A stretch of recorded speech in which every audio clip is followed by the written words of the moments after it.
आज हम फिर हाजिर हैं एक नई क्लास के साथ जो कि टॉपिक है हमारा बिजनेस एनवायरनमेंट से inflation.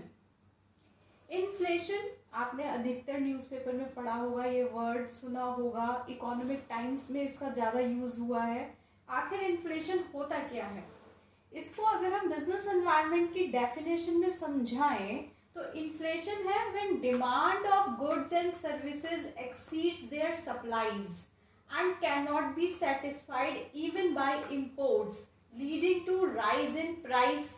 Hence, inflation is a stage when price level pushes up and value of money pushes down. इसका मतलब है कि जब वो कंडीशन, वो स्टेज इकोनॉमी में जब डिमांड गुड्स एंड सर्विसेज की बढ़ जाती है और सप्लाई उसके आगे, डिमांड के आगे कम हो जाती है, और ये सप्लाई तब भी सेटिस्फाई नहीं हो सकती, पूरी नहीं हो सकती अगर हम इंपोर्ट्स को बढ़ा देते हैं। इस कंडीशन का असर क्या पड़ता है? As a result price level बहुत बढ़ जाता है, महंगाई बढ़ जाती है। और इसीलिए बताया गया शॉर्ट में कि इन्फ्लेशन वो स्टेज है जब प्राइस लेवल बढ़ा हुआ होता है, पीक पर होता है, और value of money pushes down, और पैसे की जो वैल्यू है वो बहुत कमजोर हो जाती है, गिर जाती है, कम हो जाती है। देखिए, आज 100 रुपये की कीमत में बहुत जरा सा सामान आता है, तो ये सब इन्फ्लेशन की देन है। इफेक्ट ऑफ इन्फ्लेशन, इन्फ्लेशन का डिफरेंट सोसाइटी के लोगों पर क्या असर पड़ता है? किसी के लिए फेवरेबल होता है, किसी के लिए ये जो है बहुत लॉस क्रिएट कर देता है।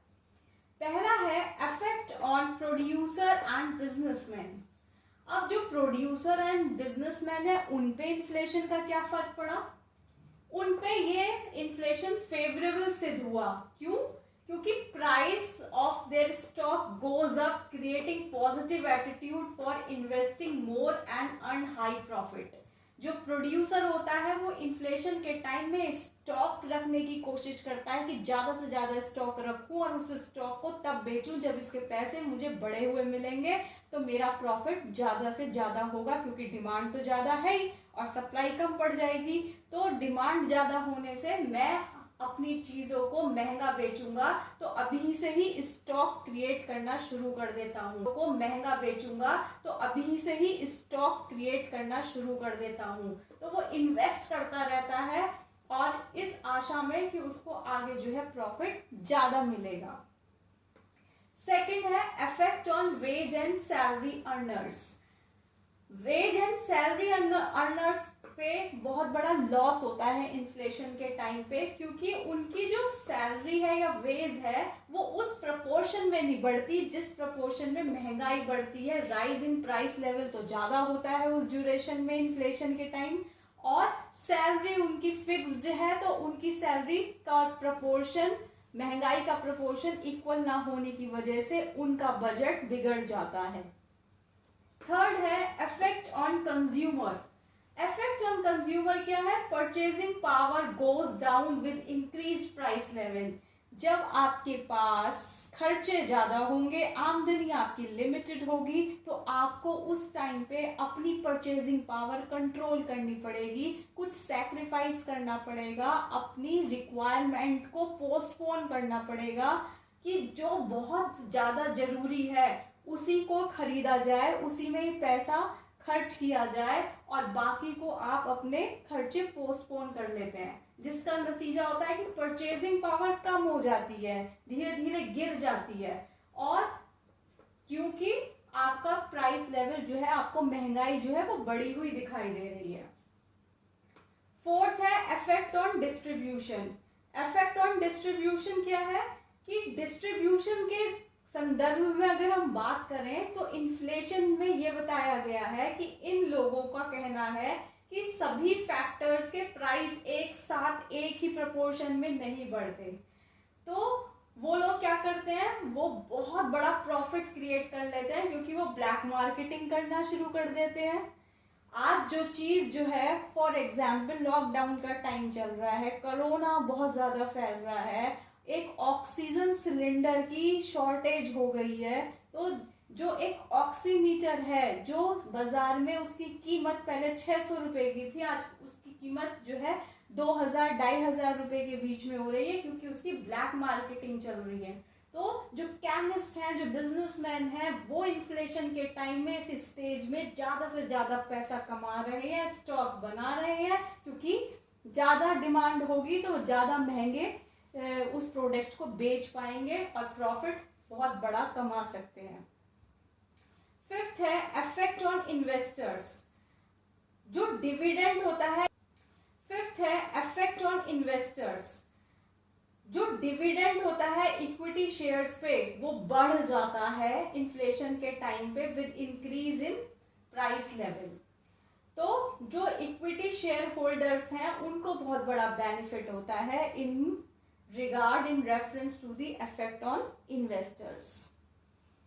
नेक्स्ट है effect on debtors and creditors. जो डेटर्स होते हैं उन्हें गेन होता है, क्योंकि वो कम पैसा रीपेमेंट करते हैं अपने उधार का। उन्होंने पैसा तो ज़्यादा लिया था, तब तो पैसे की कीमत ज़्यादा थी, लेकिन जब वो रीपेमेंट कर रहे हैं तब अपना डेप्थ जो है वो कम दे रहे हैं, क्योंकि उस टाइम पे उनके पैसे की कीमत उससे भी ज़्यादा हो चुकी है जिस टाइम पे उन्होंने वो पैसा लिया था। क्रेडिटर्स को लॉस होता है, क्योंकि उनको जब अमाउंट मिलता है वो कम अमाउंट मिलता है in real terms. Break down of public morals. Inflation के टाइम में देखा गया है कि अपने प्रॉफिट को बढ़ाने के चक्कर में लोग एंटी सोशल टैक्टिक्स को बढ़ावा देते हैं, जैसे अडल्ट्रेशन, मिलावट कर देना। जो पैसे तो लेते हैं असली चीज के, ओरिजिनल चीज के, लेकिन ओरिजिनल चीज को बहुत कम प्रपोर्शन में देते हैं, उसमें मिलावट कर देते हैं और आपको जो है ओरिजिनल चीज, प्योर चीज नहीं मिल पाती है। होल्डिंग, इकट्ठा कर लिया है उसको, उसे निकाल ही नहीं रहे हैं, उसकी डिमांड बढ़ा रहे हैं और लोगों की सप्लाई ना होने की वजह से डिमांड दिन पे दिन बढ़ती जा रही है। करप्शन, ये सारी एंटी सोशल एक्टिविटी जो है पूरे देश के अंदर इकोनॉमी को जो है केओस क्रिएट कर देती है, एक पीसफुल एनवायरनमेंट डिस्टर्ब हो जाता है, जो कि आपकी मॉरल्स से एकदम अगेंस्ट है। अब कंट्रोल ऑफ इन्फ्लेशन कैसे किया जाए? कंट्रोल ऑफ इन्फ्लेशन बेसिकली दो तरीके से होता है, एक तो होता है मॉनेटरी पॉलिसी और दूसरा होता है फिस्कल पॉलिसी। ये दोनों ही पॉलिसी सेंट्रल अथॉरिटी जो होती है, सेंट्रल गवर्नमेंट जो होती है, वो बनाती है। अब मॉनेटरी पॉलिसी में क्या होता है? Monetary policy deals in supply of currency and circulation of credit. ये जो करेंसी की सप्लाई है या सर्कुलेशन ऑफ क्रेडिट है, अल्टीमेटली ये सेंट्रल गवर्नमेंट का ही काम है। तो इससे रिलेटेड पॉलिसी जो बनती है उसको हम कहते हैं मॉनेटरी पॉलिसी। जबकि फिस्कल पॉलिसी जो होती है वो होती है measures taken by government. Taxation policy क्या रखनी है? Of credit. ये जो करेंसी की सप्लाई है या सर्कुलेशन ऑफ क्रेडिट है, अल्टीमेटली ये सेंट्रल गवर्नमेंट का ही काम है। तो इससे रिलेटेड पॉलिसी जो बनती है उसको हम कहते हैं मॉनेटरी पॉलिसी। जबकि फिस्कल पॉलिसी जो होती है वो होती है measures taken by government. Taxation policy क्या रखनी है, टैक्सेशन के स्लैब रेट्स क्या होंगे, एक्सपेंडिचर कितना रखना है, पब्लिक एक्सपेंडिचर कितना करना है, पब्लिक बोरोइंग किस तरीके से करनी है, वो सारी रूपरेखा फिस्कल पॉलिसी के अंदर डिजाइन करी जाती है। आज हम पढ़ते हैं मॉनेटरी मेजर्स क्या होते हैं। इस मॉनेटरी पॉलिसी के अंदर आखिर हमें पढ़ना क्या क्या होता है, किन बातों का ध्यान रखना पड़ता है, किस पे ये बेस है monetary policy.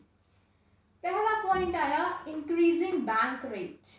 Increasing bank rate, bank rate क्या होता है? Bank rate a rate at which central bank lends money to the commercial bank. Bank जो सेंट्रल बैंक है, जो आरबीआई है, वो कमर्शियल बैंक को पैसे देता है, तो उस किस रेट पे देता है, उस रेट को बैंक रेट कहते हैं।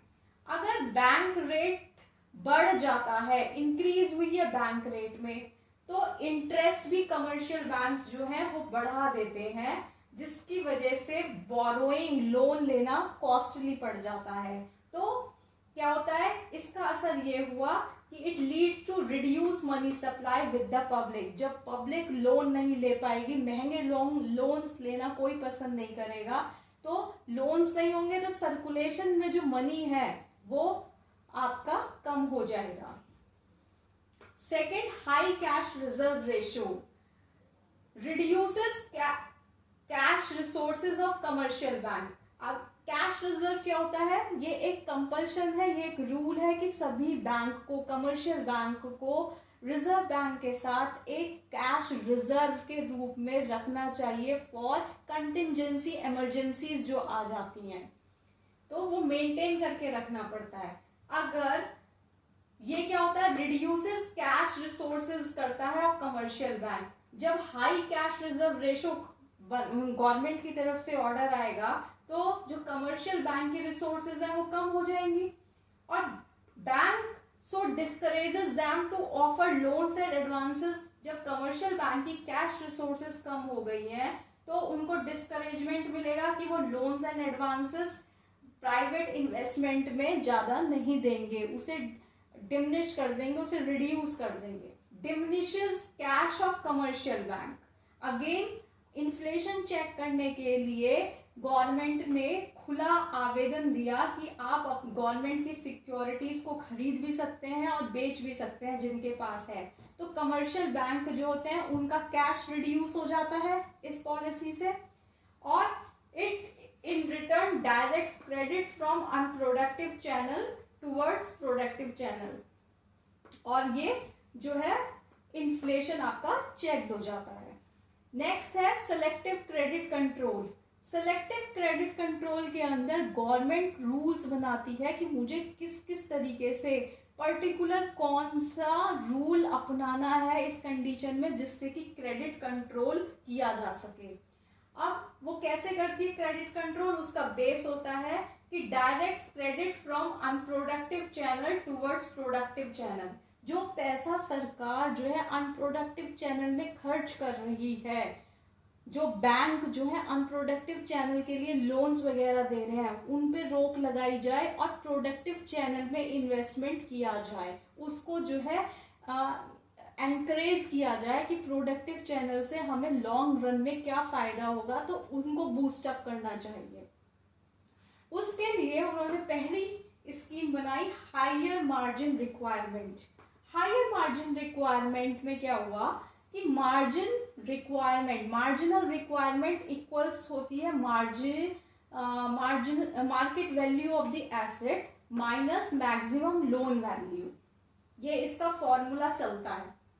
अब बैंक जो लोन देता है वो कभी भी जो है, हमेशा की बात है कि वो मार्केट वैल्यू से लेस ही लोन देगा, मार्केट वैल्यू से ज्यादा कभी भी लोन नहीं देगा। इसको एक एग्जाम्पल के रूप में समझते हैं। अगर मार्केट वैल्यू सपोज कीजिए 3,000 रुपये है और मार्जिनल रिक्वायरमेंट 20% है, तो मैक्सिमम अमाउंट ऑफ एडवांस जो बैंक दे रहा है वो 24,000 रुपये देगा, क्योंकि 600 रुपये मार्जिन रिक्वायरमेंट है। सो to check the undue credit expansion on higher margin requirement is maintained। तो higher margin requirement जो है आपको maintain करनी पड़ती है। सेकेंड है आपका regulate consumer credit by reducing the instalment system. कुछ डेवलपिंग कंट्रीज ऐसी हैं जहाँ पे इंस्टॉलमेंट सिस्टम को बहुत उसको जो है एनकरेज किया जाए कि प्रोडक्टिव चैनल से हमें लॉन्ग रन में क्या फ़ायदा होगा, तो उनको बूस्ट अप करना चाहिए।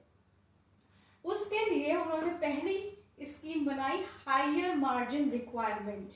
हायर मार्जिन रिक्वायरमेंट में क्या हुआ कि मार्जिनल रिक्वायरमेंट इक्वल्स होती है market value of the asset minus maximum loan value. ये इसका फॉर्मूला चलता है। अब बैंक जो लोन देता है वो कभी भी जो है, हमेशा की बात है कि वो मार्केट वैल्यू से लेस ही लोन देगा, मार्केट वैल्यू से ज्यादा कभी भी लोन नहीं देगा। इसको एक एग्जाम्पल के रूप में समझते हैं। अगर मार्केट वैल्यू सपोज कीजिए 3,000 रुपये है और मार्जिनल रिक्वायरमेंट 20% है, तो मैक्सिमम अमाउंट ऑफ एडवांस जो बैंक दे रहा है वो 24,000 रुपये देगा, क्योंकि 600 रुपये मार्जिन रिक्वायरमेंट है. So to check the undue credit expansion on higher margin requirement is maintained. तो हायर मार्जिन रिक्वायरमेंट जो है आपको मेंटेन करनी पड़ती है. सेकेंड है आपका regulate consumer credit by reducing the instalment system. कुछ डेवलपिंग कंट्रीज ऐसी हैं जहाँ पे इंस्टॉलमेंट सिस्टम को बहुत मान्यता दे रखी है, उसी के थ्रू जो है आपके फाइनेंशियल ऑपरेशंस किए जाते हैं. लेकिन इन्फ्लेशन के टाइम में उसे चेक करने के लिए आप इंस्टॉलमेंट सिस्टम पे को रिड्यूस कर देते हैं, बिल्कुल ना के बराबर कर देते हैं, क्योंकि परचेजिंग पावर जो सर्कुलेशन में है वो जितनी कम रहेगी तभी आपका इन्फ्लेशन चेक होगा. तो आज का ये टॉपिक बहुत इंपॉर्टेंट है, हमेशा इस पे एक ना एक क्वेश्चन पूछा जाता है. एग्जाम्स में हर साल एक क्वेश्चन आता है इस पे, शॉर्ट में भी आता है और लॉन्ग क्वेश्चंस में भी आता है. तो इस कंसेप्ट को उम्मीद करती हूँ कि आपको समझ में आ गया होगा. इससे रिलेटेड अगर किसी को कोई प्रॉब्लम्स है तो वो आप पूछ सकते हैं. तो आज हमने पढ़ा इन्फ्लेशन क्या होता है, effect of inflation different category of society पे क्या क्या होते हैं, और इन्फ्लेशन को कंट्रोल कैसे किया जाता है. 2 तरीके से कंट्रोल किया जाता है, लेकिन आज हमने इसमें पहले लिया मॉनेटरी मेजर्स को. अगली बार हम इसका आगे का पार्ट लेंगे. Thank you for today.